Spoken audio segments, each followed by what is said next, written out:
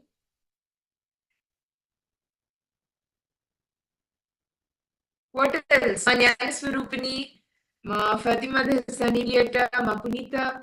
Each of you can post. Each of you, what did you see or hear or smell or taste? Ma Margarita, Ma Kylie Wong, Ma Shalini Durga, Ma Gabriel. All of you can. Ma Agora Rupini, what did you see?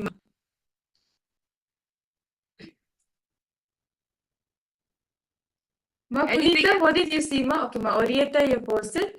Felt a fresh breeze. Okay. Okay. Wearing jatas and Atmamurti. Okay. That's nice to hear. Malinga, how about you?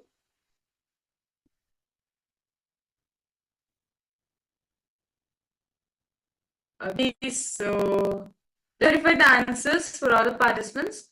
So the exact photo, right? We just now saw a microscopic image of a thing. It's actually a grape. So you can see the taste of grape hard, sour, sweet. Touch is delicate, juicy. Smell is musty aroma, and sound is no particular sound for it. So this was a microscopic image of a grape which was being projected for all the participants. So you were able to get that sweet taste. Wow. Okay, you saw the face was Maria. Sweet and sad, yes, okay. And I think all of you sweet. Very nice. Wow, that's very nice. So if you're manifesting, okay, let's now manifest one more round. Okay. See, all the participants, you're going to be projecting an object, okay? All of you need to ask Swamiji, what smell? What's the taste of it? How does it look? What's the texture? Is there any, what is it? So basically, you're going to be using a smell, like how for each of the activity, right? For each of this, we have one for it, right? But instead of the full organ, all your organs, you're going to use your third eye to smell, taste, hear, see. Okay? So now I'm going to be projecting a picture. I request all of you to please scan and read. What is the taste, smell, feel, sound of this object? Density and the Nithyananda, Om Nithyananda Paramashivoham Om Nithyananda Paramashivoham Om Nithyananda Paramashivoham Density Mahasadashiva. Ask Swamiji to reveal. What does smell, taste, feel, sound of this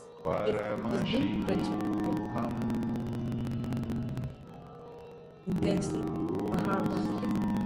Nithyananda, Paramashivoham.